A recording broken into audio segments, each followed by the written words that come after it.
dalam materi ini dan perlu diteladani oleh setiap anak-anak Tuhan yang ada di muka bumi ini. Bukan hanya ditiru saja, tetapi dilakukan dan diterapkan dalam kehidupan umat pilihan Allah. Aspek yang pertama yaitu peduli dengan yang menderita. Kitab bacaan ada dalam kitab Markus 1 ayat 40 sampai dengan 45. Di mana kemampuan Tuhan Yesus untuk berempati dengan orang lain seperti yang diajarkan oleh Rasul Paulus kepada jemaat di Roma. Jadi empati itu berasal dari kata Yunani empatheia yang dibentuk dari dua kata dalam bahasa Yunani, yaitu em yang berarti di dalam dan pathos yang berarti perasaan atau penderitaan. Jadi empati berarti mampu menghayati perasaan atau penderitaan orang lain. Kemudian kata simpati yang mungkin kita telah dengar juga berasal dari bahasa Yunani, yaitu sympatheia yang dibentuk dari dua kata dalam bahasa Yunani, yaitu sum yang berarti bersama-sama dan pathos yang berarti perasaan atau penderitaan. Jadi, kata simpati berarti ikut merasakan perasaan atau penderitaan orang lain. Ya, berbeda dengan kata empati, kata simpati tidak menunjukkan kadar perasaan atau penderitaan yang ditanggung kepada orang yang menderita. Sebaliknya, kata empati menunjukkan kadar yang lebih mendalam karena di situ diperlihatkan bahwa orang yang ikut berempati itu benar-benar berada dalam posisi yang sama dengan orang yang mengalami kemalangan dan penderitaan tersebut. Kemudian aspek yang kedua yang patut diteladani oleh umat pilihan Allah adalah aspek Tuhan Yesus dekat dengan mereka yang dilecehkan. Bacaan kitab Yohanes 4 ayat 5 sampai dengan 30. Jadi aspek yang kedua adalah di mana Tuhan Yesus itu dekat dengan mereka yang dilecehkan. Artinya Tuhan Yesus dekat dengan orang-orang yang dihina, dilecehkan, dan disingkirkan.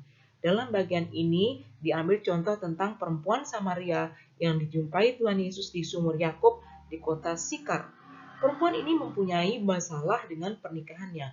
Perempuan ini dianggap sebagai perempuan nakal atau pezina.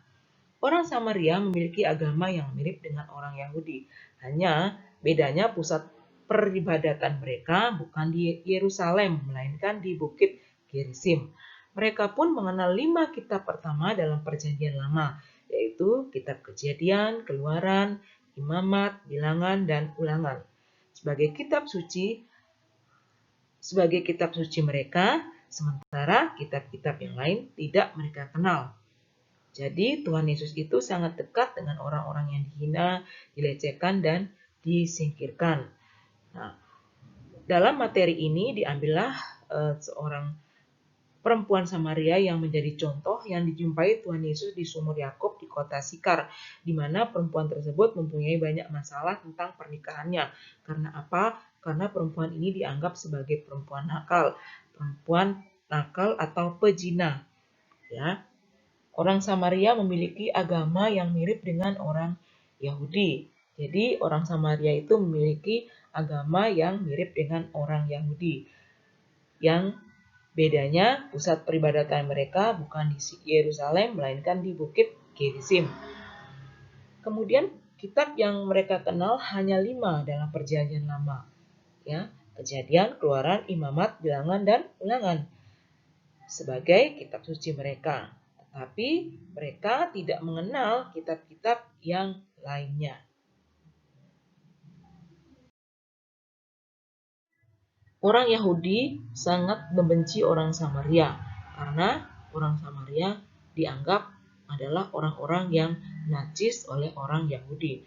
Namun Tuhan Yesus tidak peduli dengan sikap orang Yahudi yang tidak suka kepada orang-orang Samaria. Bahkan Yesus menegur perempuan Samaria itu di sumur Yakub dan kemudian mengajak berbincang-bincang dalam percakapan teologis yang mendalam. Percakapan teologis itu adalah percakapan Alkitab atau pembahasan Alkitab yang dibicarakan secara rohani sehingga menguatkan orang yang sedang dalam permasalahan. Jadi kata-kata Tuhan Yesus membuat perempuan itu takjub dan sangat membuat ia kuat di dalam permasalahannya.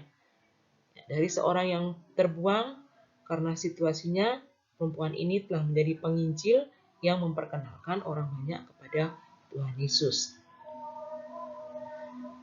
Aspek yang ketiga adalah membenci ketidakadilan.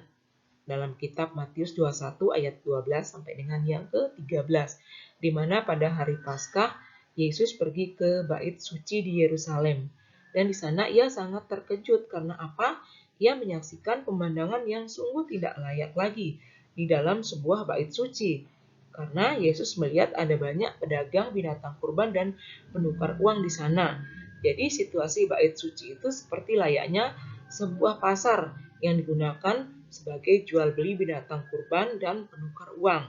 Jadi di situ Yesus sangat marah, ya.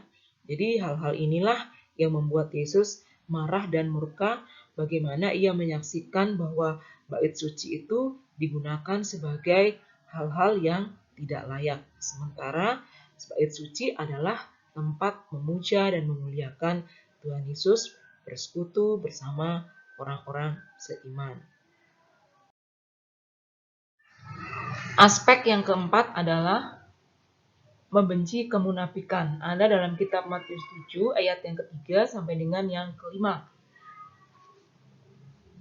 Jadi pada masa Tuhan Yesus ada kelompok yang sangat penting, namanya adalah kaum Farisi.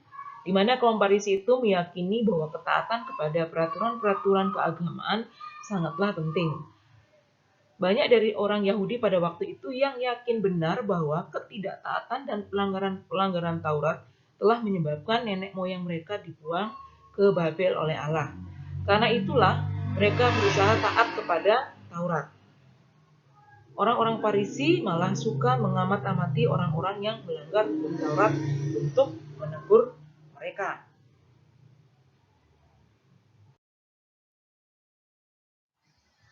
Di mana orang Farisi ini tampaknya suka sekali menonjol-nonjolkan mereka sebagai orang yang saleh.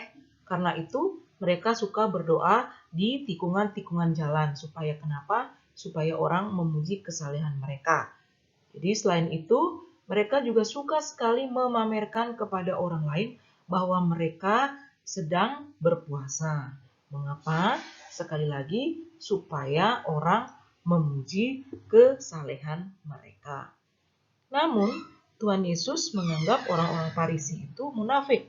Karena pada kenyataannya mereka tidak akan menunggu sampai Sabat berakhir apabila lembu mereka masuk ke dalam sumur. Bukankah itu suatu kemunafikan yang luar biasa? Mereka ternyata lebih sayang kepada lembu daripada penderitaan sesama manusia. Itulah sebabnya Tuhan Yesus menyamakan orang-orang Farisi itu seperti makam yang dari luar kelihatan bersih, cantik, tetapi di dalamnya terdapat jenazah orang yang dimakamkan. Jadi kehidupan orang Farisi adalah kehidupan orang yang munafik, di mana melakukan segala sesuatu yang bersifat rohani harus diketahui oleh orang lain. Jadi di depan orang melakukan, akan tetapi di belakang tidak melakukan. Supaya kenapa? Supaya memperoleh pujian dari manusia. Jadi itu tidak diharapkan oleh Tuhan Allah kita. Jadi lakukanlah segala sesuatu dengan tulus dan ikhlas tanpa diketahui oleh orang lain. Cukup hanya kita pribadi dan Allah sendiri yang tahu apa yang kita lakukan untuk kemuliaan nama Tuhan. Aspek yang terakhir adalah Yesus berdoa kepada Bapanya.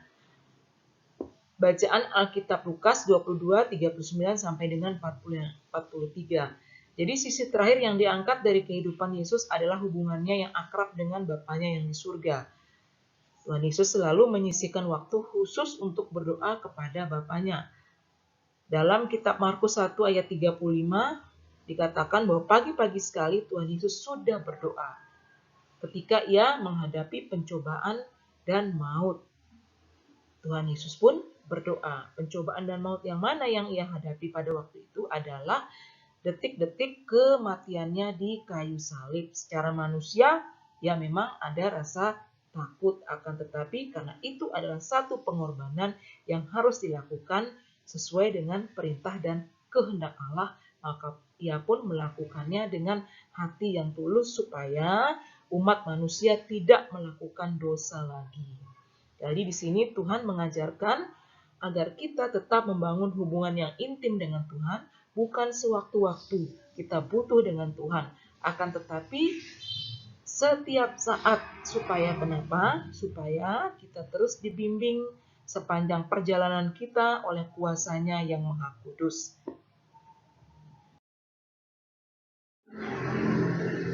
Ya, demikian materi pembelajaran hari ini dari bab yang ke-6, Yesus Teladanku. Guru berharap kalian memahami dengan apa yang sudah kalian saksikan. Jika kalian belum memahami atau belum mengerti, silakan kirimkan pertanyaan kalian dan Bu Guru akan menjawab sesuai dengan kebutuhan kalian. Demikian pelajaran kita hari ini, sampai jumpa minggu depan. Shalom, Tuhan Yesus memberkati.